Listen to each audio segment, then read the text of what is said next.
감사 찬송 다 함께 부르세.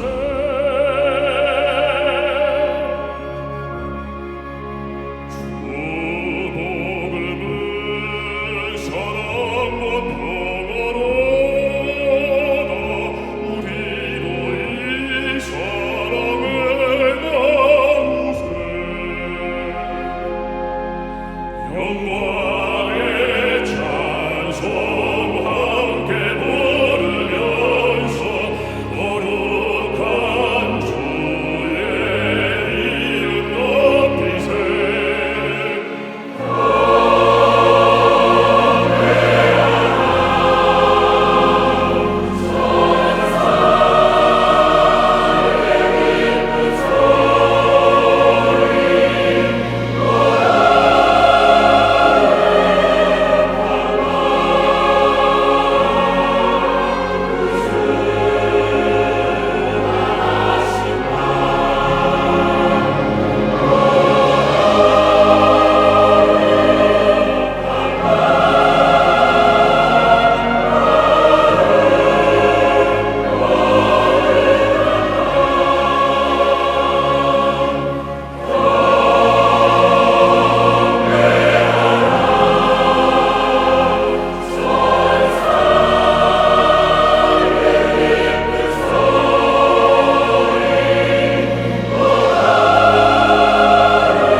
은혜로운 찬양 감사드립니다.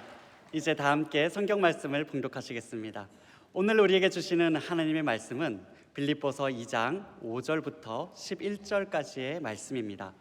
제가 가지고 있는 성경은 신약성경 319페이지입니다. 빌립보서 2장 5절부터 11절까지의 말씀을 함께 교독하시겠습니다. 2장 5절 말씀 제가 먼저 읽겠습니다. 하나님의 말씀입니다. 너희 안에 이 마음을 품으라. 곧 그리스도 예수의 마음이니 그는 근본 하나님의 본체시나 하나님과 동등됨을 취할 것으로 여기지 아니하시고 오히려 자기를 비워 종의 형체를 가지사 사람들과 같이 되셨고 사람의 모양으로 나타나사 자기를 낮추시고 죽기까지 복종하셨으니 곧 십자가에 죽으심이라. 이러므로 하나님이 그를 지극히 높여 모든 이름 위에 뛰어난 이름을 주사 하늘에 있는 자들과 땅에 있는 자들과 땅 아래에 있는 자들로 모든 무릎을 예수의 이름에 꿇게 하시고 함께 있습니다. 모든 입으로 예수 그리스도를 주라 시인하여 하나님 아버지께 영광을 돌리게 하셨느니라. 아멘. 귀한 성탄 주일을 허락하신 주님을 찬양합니다. 저는 오늘 함께 예수님의 마음을 품으십시다라는 제목으로 이제 예수님 시리즈 딱 하나 남았습니다. 다음 주 마지막 남았는데 오늘 이 말씀을 통하여 모두가 다 예수님의 마음을 품었으면 좋겠어요. 예수님의, 어릴 때 배웠어요. 예수님의 마음은 고요한 연못. 알 사람만 알도다. 주님의 마음을 본받는 자 내 마음의 평강이 찾아오면 험악한 세상을 이길 힘이 하늘로부터 임함이로다. 주님의 마음. 설교 그만하고 본받아 살면서 그 거룩한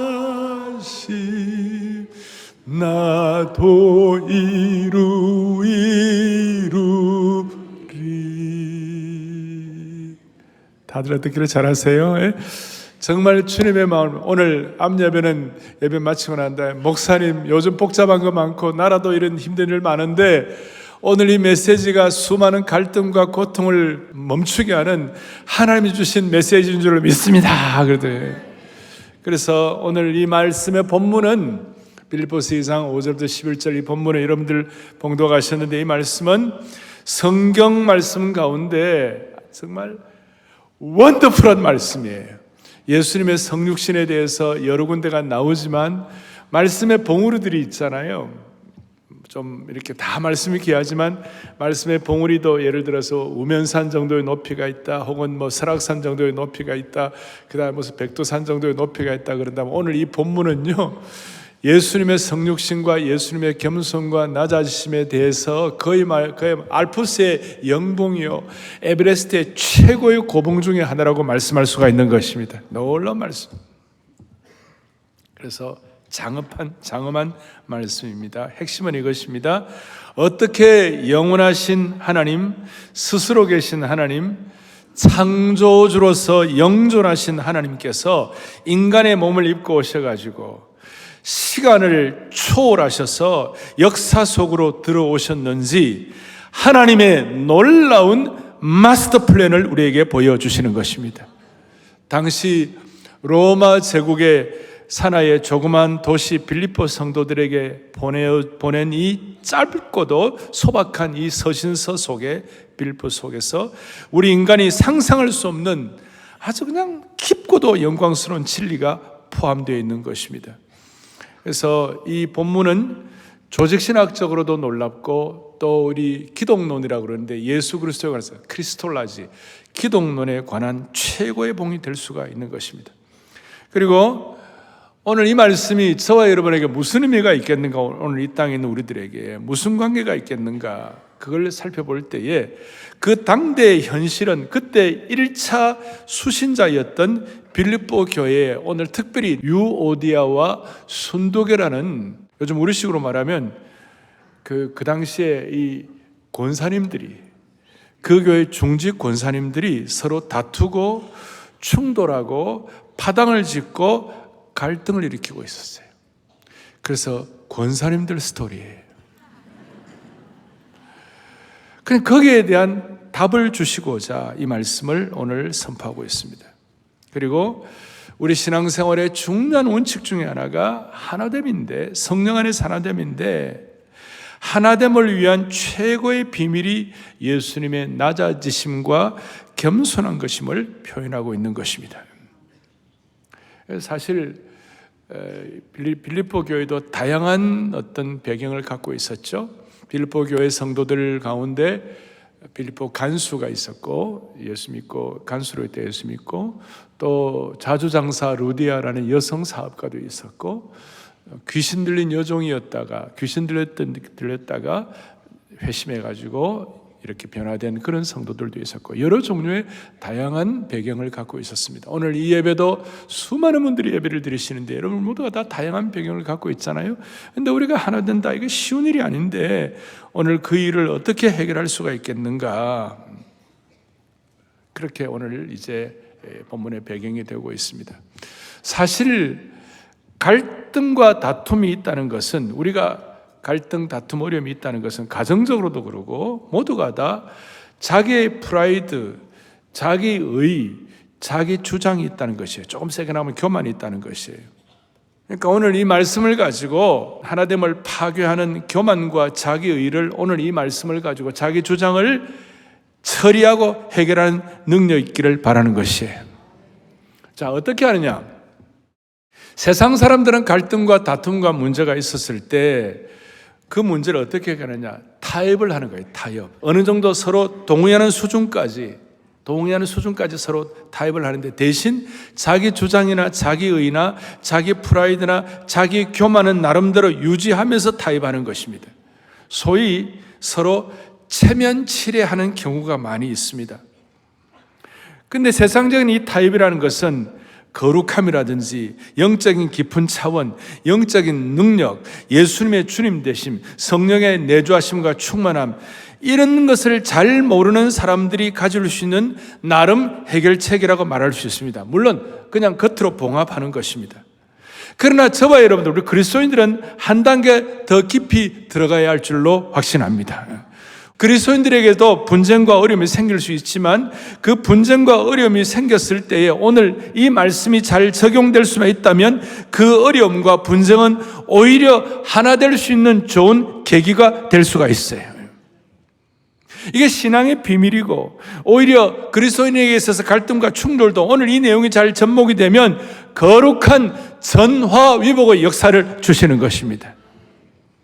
제가 한 번씩 말씀드립니다마는 어려움을 당해가지고 누군가의 조언을 들어야 할 상황이 되었다면 누구의 조언을 들어야 할 것인가?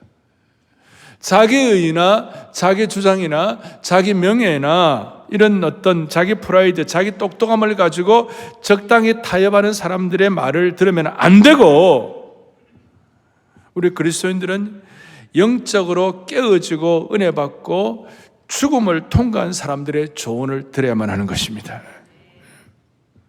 그러니까 자기를 부인해 본 사람, 자아가 깨어져 본 사람, 자아를 부인한 사람들의 조언을 들어야만 하는 것입니다.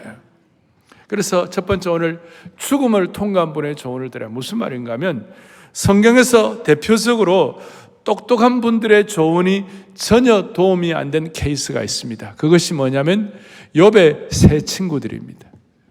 욥의 세 친구들이 나름 똑똑하게 대단한 어떤 조언을 했지만 그분들은 죽음을 통과한 경험이 아니었기 때문에 욥에게 큰 도움이 안 되고 논쟁만 벌였습니다. 영적으로 깊은 차원의 성령 충만한 조언을 할 수가 없었습니다. 따라서 우리는 죽음을 통과한 분의 조언을 듣기를 바라는 것입니다. 그분이 누군가 멀리 갈 필요가 없이 우리 주 예수 그리스도께서 죽음을 통과한 분이 되는 것입니다. 동시에 예수 그리스도의 죽음을 통과한 그런 은혜를 깨달은 하나님의 백성들이 서로 마음에 결단하고 이렇게 하면 그것이 큰 축복이 되는 겁니다. 제가 90년대 중반에 사우스 아프리카에 있었는데 제가 참 많은 걸 그때 보고 은혜를 받았었어요. 90년대 중반에 사우스 아프리카는 인구가 한 4천만 좀 넘는데 3,300만 정도가 흑인이었고 500만 정도가 백인이었고 2,300만 정도가 칼라라 그래가지고 유색인종들, 에이시안, 인도인 이런 사람들이었어요. 그러니까 절대 다수가 80% 이상 3,300만, 400만, 500만이 이 흑인이었기 때문에, 근데 정부가 백인들 500만 정도 되는 백인들이 모든 정부의 모든 권세를 다 잡고 있었으니 그 레짐 체인지가, 체제 변화가 얼마나 어려웠겠습니까? 그러니까 피를 흘릴 수밖에 없는 그런 상황이었어요. 그런데 백인으로서 당시의 대통령이었던 데클락이라는 분이 개혁파 교회의 장로님이셨어요. 이분이 은혜를 받은 분이에요. 이분이 그 어려운 상황에서 주님의 음성을 순종을 했어요. 네가 낮은 자리에 들어가 가지고 네가 예수님의 심정을 가지고 예수님의 마음을 가지고 이 문제를 해결해 보라. 그래서 그 마음을 듣고, 제가 공부했던 그 학교에 그분이 챈슬러였기 때문에 제가 그 얘기를 잘 알고 있어요. 흑인 정부가 들어섰을 때에 전임 대통령인 이 데클락, 현직 대통령인 데클라크가 만델라 대통령이 되고 난 다음에 부통령으로 들어갔어요. 이건 있을 수가 없는 일이에요. 그래가지고 그 피 흘릴 수밖에 없는 혁명적 상황에서 낮아져가지고 문제의 방향을 틀었고, 동시에 만델라 대통령은 27년 동안 감옥에 있었어요. 감옥에 있어가지고 감옥에서 나와가지고 복수하려는 그런 많은 분위기가 있었는데, 만델라는 억울하게 27년 동안 열악한 감옥에서 고통스럽게 지냈지만 감옥에서 나와서 말한 일성이 뭐냐면, 내가 기도를 하는데 주님께서 용서라고 그러셨다. 진짜 용서는 강한 자만이 용서할 수 있다. 용서하지 못하는 것은 약한 자의 특징이다. 용서하지 않으면 과거의 사슬의 메인 죄수가 되고 말 것이다. 그래서 사우스 아프리카는 거의 피비린내 나지 않고 정권 교체가 일어났던 유일한 나라가 되었습니다. 주님이 심정을 전임 대통령, 후임 대통령이 깨달아가지고 서로 주님의 마음을 가졌을 때 역사적인 평화의 체인지가 된 줄로 믿습니다. 이거예요. 오늘 이 죽음을 통과한 분의 조언을 듣기 위하여 본문을 더 깊이 살펴보겠습니다. 자, 오늘 본문에는 주님의 낮아지심을 말씀하고 있는데 주님의 낮아지심이 어떻게 시작이 되었는가? 6절에서는 이와 같이 나와 있습니다. 그는 뭐라고 말해요? 그는 근본 하나님의 뭐예요? 본체시다. 이 본체란 말이 중요한데 본체라는 말은 하나님과 동등하다 그 뜻이에요. 하나님처럼 영존하시고 하나님처럼 완벽하시고 하나님처럼 스스로 계시고 그 하나님과 동등하시다 이 말이에요. 그러니까 하나님과 동등함은 예수 그리스도의 고유한 특성이다. 그런데 6절 뒤에 보니까 뭐라고 나왔냐면 본체신데 하나님과 뭐예요? 동등됨을 취할 것으로 그 다음에 어떻게 해요? 여기지 아니하시고 이렇게 나와 있어요. 동등한 분인데 동등됨을 취할 것을 당연히 동등함을 취해야 되는데 동등함을 취할 것으로 여기지 아니하시고 안 취하시고 그 말이에요. 이 말씀이 왜 이렇게 중요한가 하면 인간의 대부분의 문제는 하나님과 같아지려고 하는 데서부터 사람의 대부분의 문제가 출발이 된 것입니다. 이것은 사탄이 우리를 유혹하는 것인데 사탄의 가장 큰 특징은 하나님과 같이 되려고 한 것이에요. 이사야 14장에 보면 뭐라고 나와 있느냐면요, 지극히 높으신 하나님과 같아지리라. 하나님과 동등하게 되기를 원한다. 아담과 하와가 선악과를 먹은 것도 하나님같이 되고 싶어가지고 하나님같이 되리라. 인간이 바벨탑을 쌓은 것도 하나님처럼 되려고, 이스라엘 백성들이 우상 숭배한 것도 하나님처럼 되려고. 지금도 21세기에 우리는 바벨탑을 쌓으면서 하나님처럼 되고 싶어가지고 하나님과 같은 키높이를 맞추고 싶어하는 것이. 그런데 주님은 하나님과 키재기를 하기를 원치 않으시고 하나님과의 동등한 특권 그거 원치 않으시고 동등됨을 취할 것으로 여기지 아니하시는 주님의 심정을 깨닫기를 바라는 것이에요. 그러니까 하나님이 주시는 지위와 권세와 특권 모든 것들을 자신을 위하여 사용하지 아니하시고 포기하셨다. 오늘 21세기에 오늘 이 시대에도 극단적인 이 AI 인공지능 시대, 그 다음에 어떤 유전자 조작 이런 거 다 우리가 하나님과 동등하려고 하는 데서 발생된 어려움들 아니겠습니까? 그러면 주님은 어떻게 하나님과 동등됨을 여기지 아니하시고 동등됨을 포기하셨는가? 오늘 말씀 본문에 보니까 성육신을 하셨어요. 하늘의 황태자가 이 땅에 내려오셨어요. 내려오시되 모든 고난과 동등됨을 포기하는 가장 취약한 곳으로 오셨어요. 바로 여인의 태에, 여인의 태가 얼마나 연약합니까? 그 여인의 태의 자궁 속으로 오셨어요. 또한 태어나신 곳이 남들이 생각할 때 메시아가 올 때 왕궁에 오실 것이 아니냐. 그래서 동방박사들이 처음에는 헤로드 왕궁을 찾아갔어요. 그런데 거기 태어나신 것이 아니라 초라한 마국간에서, 가축이 사는 여관 정도가 아니라 마국간에서 태어나셨어요. 악한 폭군 헤로드 왕 치하의 땅에서 태어나셨어요. 하나님과 동등된 분이 자신의 유익을 위하여 특권과 권세를 쓰지 않으셔. 오히려 자기를 비워 종의 형체를 가지셨다. 그야말로 종, 숨쉬는 짐승, 노예, 둘로스로 오셨다는 것입니다. 그리고 7절에 보니까 동등됨을 취한 걸 여기지 아니하시고 사람으로 오셔가지고 사람같이 되셨다고 7절에 이와 같이 성육신을 표현하고 있습니다. 사람같이 되셨다는 것은 인간처럼 보인다는 말이 아니라 진짜 인간, 진짜 사람이 되셨다는 거예요.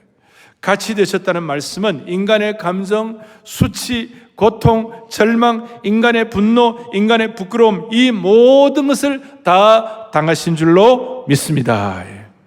어떤 지위와 특권도 없이 주님께서는 완전히 종이 되셨습니다. 이 종되심의 극치가 뭐냐? 8절에 뭐라고 나왔냐면 자기를 낮추시고 그 다음 뭐라고 되어 있습니까? 죽기까지 뭡니까? 복종하셨다. 낮추시고 복종하셨다. 완전히 낮추시고. 그래서 이 스토리는 낮아진 스토리요. 어떻게 보면 망한 스토리예요. 믿지 않는 분들이 볼 때는 이게 뭔가? 우리 오늘 이 세상에 많은 사람들은 잘 되고 승한 스토리를 좋아하죠. 한국 사람이 미국 이민 가가지고 아메리칸 드림을 이루었다. 또 저 동남아시아 사람들이 한국 와가지고 코리안 드림을 이루었다.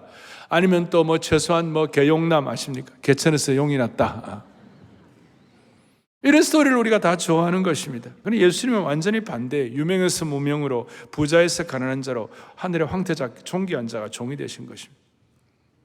이런 스토리가 이 세상에서는 별로 가치 있게 여겨지지 않습니다. 사람들은 독립적이고 자수성가한 사람들의 이야기를 좋아하기 때문에 요즘 아이들에게 부모님들이 겸손을 가르치고 낮아지는 것을 가르치는 부모는 거의 없습니다. 더더구나 예수님처럼 그 겸손이 고통과 치욕과 십자가의 죽음으로 이어진다면 누가 원하겠습니까?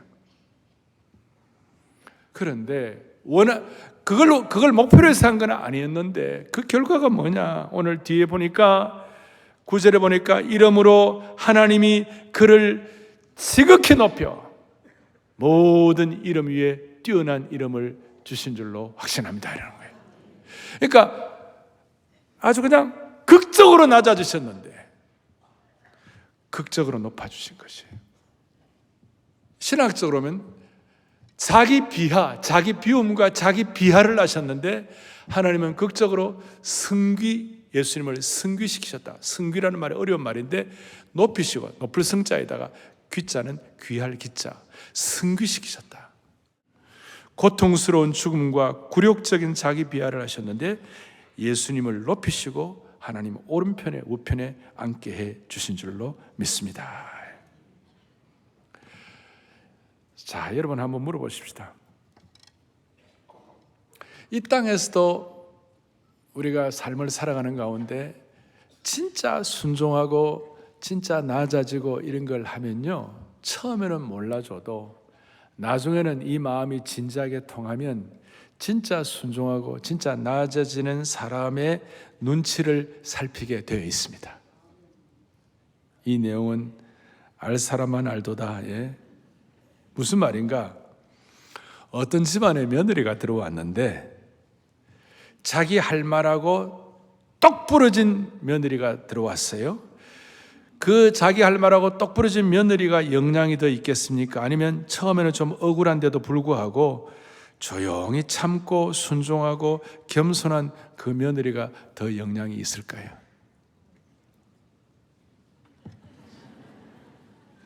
결국은 시어머니도 시아버지도 뭐 시누이 할 것 없이 모두가 그 순종자라는 겸손한 그 며느리의 눈치만 슬슬 살피게 돼가지고 진짜 영향력 있는 사람이 되는 것이에요. 아멘도 조금만 하시잖아요. 이런 말, 가만히 있으면 가만히 취급한다, 이런 말이 있어요.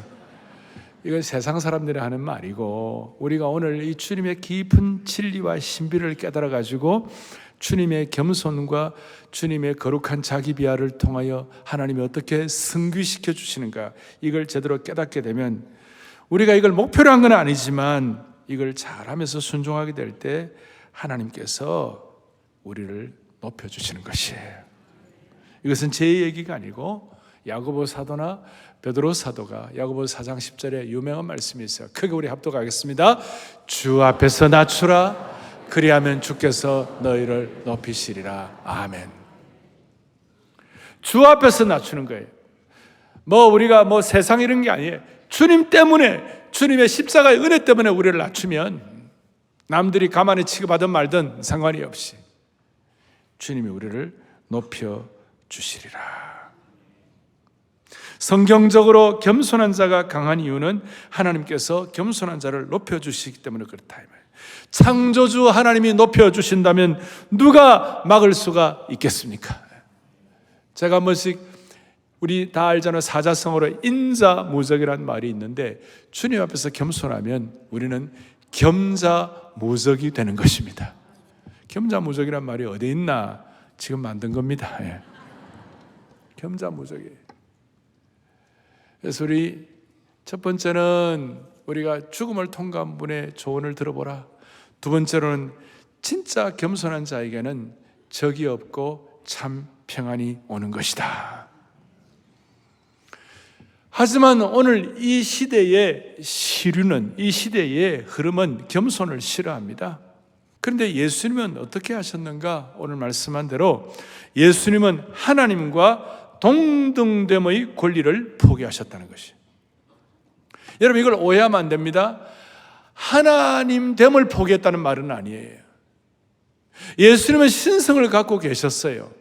물 위를 걸으시고 물로 포도주를 만드시고 죽은 자를 살리시고 바람과 바다와 자연도 잔잔케 하시고 그 신성을 갖고 계셨어요. 신성은 없어지는 것이 아니에요. 마치 우리 인간이 몸을 입고 있기 때문에 우리는 다 연약한 존재 아닙니까? 우리가 인성을 포기할 수 없듯이 주님은 주님의 신성을 포기할 수 없어요. 그런데 뭘 포기했는가? 신성을 갖고 있는 분이 가질 수 있는 권리를 포기했다, 그 말이에요. 하나님 되심을 포기한 건 아니지만 하나님으로서 누릴 수 있는 권리를 포기하셨다, 이 말이에요. 스스로 신성의 위엄과 영광을 포기하신 것이에요. 자기 부인하신 거예요. 자기 부인. 예수님은 모욕과 수치를 받으실 필요가 없고 죽으실 필요가 없는 분이셨는데 불평불만 없이 죽임을 당하시고 십자가 수치를 당하시고 오죽하면 8절에 뒤에 보니까 죽기까지 복종하셨으니 곧 뭐에 됐다고요? 십자가에 죽으심이라. 주님은 신성을 가지셨지만 신성으로 누릴 수 있는 권리를 포기하셨기 때문에 어린 시절부터 사람들에게 배척받으시고 오해받으시고 친구들에게는 버림받으시고 제자들에게는 배신당하시고 침뱉음과 조롱과 끔찍한 로마 군사의 채찍을 받으시고 나중에는 처참하게 벌거벗기심 당하시고 죄인의 모습으로 사람들에게 버림받으신 것처럼 돼가지고 권리를 포기하셨어요. 자, 이 말씀을 왜 오늘 여기에 쓰셨을까? 갈등하고 군 사람들끼리 힘들어하고 서로 어려워하고 서로 싸우는 것 때문에 하나 되지 못하고 서로 싸우는 것 때문에 그 문제를 해결하기 위하여 이 말씀을 하는 것입니다. 개인적으로도 여러분들 가운데 우리 모두에게 가족들 간에 서로 주장이 서로 강해서 가족들 간에 서로 싸우는 상황 때문에 화가 난 나머지 어떤 사람들은 에이 집 나갈 거야. 그리고 어떤 아이들은 에이 교회 안 나가. 왜 갑자기 교회까지 들어오는지 모르겠어요. 심지어는 난 다락방 안 나가. 그런 유혹에 빠졌다면 오늘 이 말씀을 잘 기억하시길 바랍니다. 잘 기억하시기 바랍니다. 정말 가족들한테 힘든 분들. 그런데 문제는 뭐냐면요, 이 말씀을 들어야 할 분은 이 자리에 없어요. 그게 참 시험이에요. 그런데 이 말씀을 안 들어도 될 분들은 또 듣는 거예요. 그래서 주님은 늘 말씀하시잖아요. 있는 자는 더 부하게 되고 없는 자는 있는 것까지 빼앗긴다고 그랬어요. 중요한 것은 우리가 기꺼이 상처를 받고 모욕을 참고 자기 주장, 자기 의를 버릴 수 있는 이유는 예수님께서 하나님과 동등하신 분이신데 동등한 권리를 포기하셨다는 데서 시작이 되는 것이에요. 그래서 우리가 깜짝 놀랄 만한 각성을 가진 진리를 하나 깨달아야 되는데 그것이 뭐냐?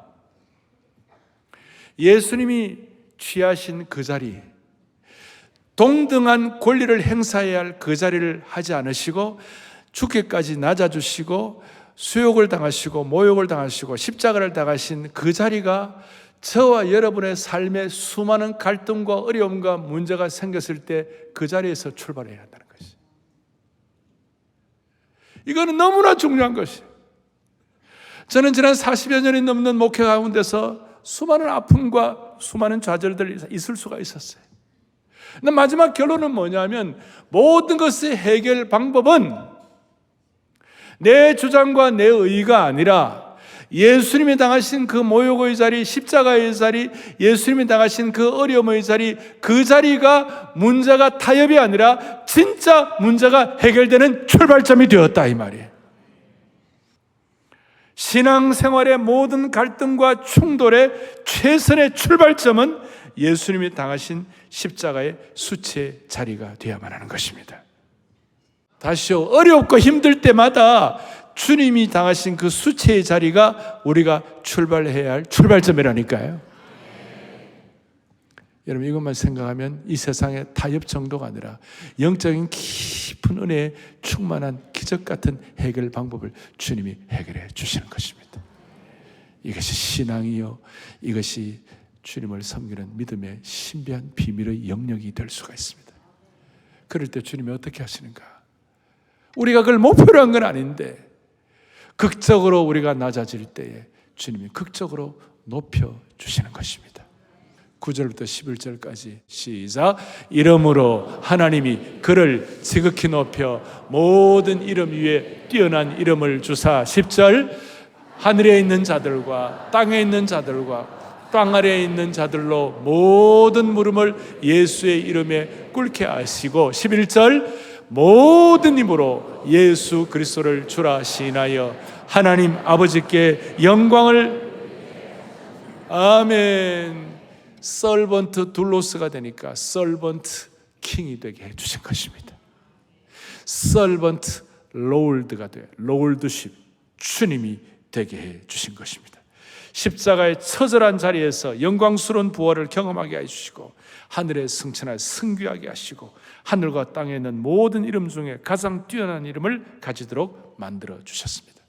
철저한 자기 비하가 놀라운 거룩한 승귀가 되게 하시고 그야말로 롤드가 되게 해 주신 것입니다. 주님은, 예수 그리스도는 우리의 주님이 되시고 그 말은 구약의 제호바 여호와 하나님이 되어 주셨다는 것입니다. 여러분, 이 롤드라는 뜻은 권리를 가졌다는 뜻입니다.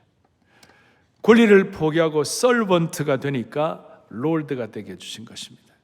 롤드가 되었다는 말은 두 가지 뜻이 있는데, 하나는 성, 캐슬, 성을 소유하고 다스리는 권세를 받았다 하는 뜻이 있고, 또 하나는 어떤 것이든 열 수 있는 키를 가졌다. 성을 다스리는 권세와 부요의 창고를 여는 키를 주셨다. 그래서 이것이 있는 사람에게는 웬만한 인생의 어려움을 맞닥뜨려도 여유가 생기고 평안을 허락해 주시는 것이다. 우리 속에 있는 수많은 자기의와 자기주장의 불순물을 처리하면 하늘나라의 성의 부요를 주시고 하늘나라의 부요의 창고의 문을 열 수 있는 영혼의 놀라운 극적인 부요함을 허락하시는 주님이심을 믿어야 하는 것이에요. 그래서 다시요, 웬만한 어려움 처에도 우리의 프라이드가 상처받고 우리 자기 주장이 상처받고 그런 고통 가운데서도 이 예수님 때문에 참으면 하나님께서 희한하게도 여러분과 저에게 삶의 여유를 주시는 겁니다. 삶의 여유가 있는 사람의 얼굴과 삶의 여유가 없는 사람의 얼굴은 완전히 다른 것입니다. 내가 세상에 평안을 주는데 이 평안은 세상이 주는 것 같지 아니하리라. 여러분, 이 그림을 그릴 수 있기를 원합니다. 이 그림은, 이 평안과 이 여유와 이 하늘의 부요는 이 세상 사람들은 죽었다 깨어나도 깨달을 수 없는, 타협하는 사람들이 깨달을 수 없는 영광스러운 신앙의 부요와 비밀이 되는 겁니다. 오늘 이 내용을 여러분 교리적으로 와닿으면 안 되는 것이고 삶의 현장에서 여러분들이 체험하기를 원하는 것입니다. 그래서 오늘 드디어 우리에게 적용하게 하시는 겁니다. 제가 5절의 말씀을 더 강조합니다. 적용이 뭐냐? 너희 안에 이 마음을 품으라. 곧 그리스도 예수의 마음이다. 오늘 설교 제목대로 적용, 너희 안에 이 마음을 품으라. 앞으로 여러분들, 저와 여러분 어떻게 살아가시겠습니까? 우리의 미래를 어떻게 살아가겠습니까? 어떤 마음으로 일하시기를 원하십니까? 여러분의 실력으로 일할 것입니까? 아니면 그리스도의 마음과 그리스도의 태도로 일할 것입니까? 5절에 다시 한번 너희 안에 이 마음을 품으라. 곧 그리스도 예수의 마음이다. 그러니까 예수님의 마음을 품으라. 이것이 인칭, 명령형, 현재형, 복수형으로 되어 있습니다. 한 사람에게만 말씀드리는 것이 아니라 오늘 예배를 드리는 모든 성도들 여의 없이 너희 안에 예수님의 마음을 품으라.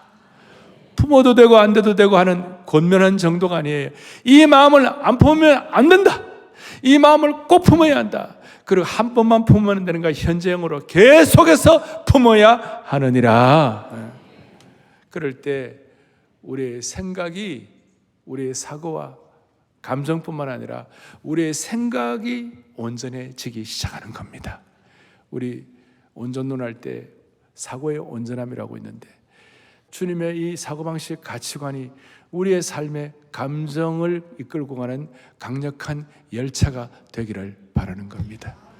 이것이 관계가 회복되는 것이, 이것이 어려움이 생기고 갈등이 있고 이런 거 다 있을 때마다 오늘 주님께 주신 이 마음, 이 사고를 품게 될 때에 그 자리가, 주님의 수치의 그 자리가 문제 해결을 향하는 출발점이 될 때에 주님은 우리에게 세상 사람들이 알지 못하는 놀라운 평안을 물붓듯 부어 주실 것입니다. 그래서 앞으로 하나 방법이 있습니다. 막 갈등이 있고 어려울 때 주님의 마음, 예수님의 마음, 예수님의 마음, 예수님의 마음. 부부간의 갈등이 치받을 때 예수님 마음, 예수님 마음. 겉으로 또 예수님 마음, 예수님 마음 그러지 말고 속으로 예수님 마음, 예수님 마음, 예수님 마음. 사랑의 교회 모든 상황 사역 가운데 조금 마음이 힘들 때마다 속으로 예수님 마음, 예수님 마음, 예수님 마음. 목자의 심정을 가지고 예수님 마음, 예수님 마음. 주님의 마음은 신성의 권리가 있었지만, 신성은 그대로셨지만 그 권리를 포기하신, 그 낮아지심과 그 십자가 죽기까지 복종하신 그 자리가 우리 모든 사람들의, 모든 우리 성도들의 갈등을 치유하는 출발점이 되기를 다시 한번 축원합니다. 속으로 예수님, 우리 한번 보시겠어요? 예수님 마음, 예수님 마음, 예수님. 세 번만 해보세요. 예수님 마음, 예수님 마음, 예수님 마음. 되겠습니까? 놀라운 일이 벌어질 것입니다. 여러분들의 생애를 목표로 한 건 아니지만 놀랍게 높여주시고 여유를 갖게 하시고 세상 사람들이 알지 못하는 연말연시의 평안을 주실 것입니다. 할렐루야. 가슴에 손을 얹겠습니다. 기도하겠습니다.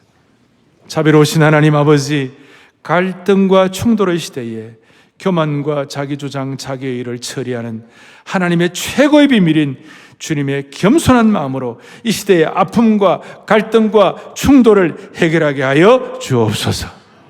우리가 모욕과 수치로 고통당할 때에 예수님께서 고통당하신 십자가의 바로 그 자리에서 내 자기 비하와 권리의 포기로 모든 고통을 이기는 극적인 대반전을 감당하는 성도들로 삼아 주시옵소서.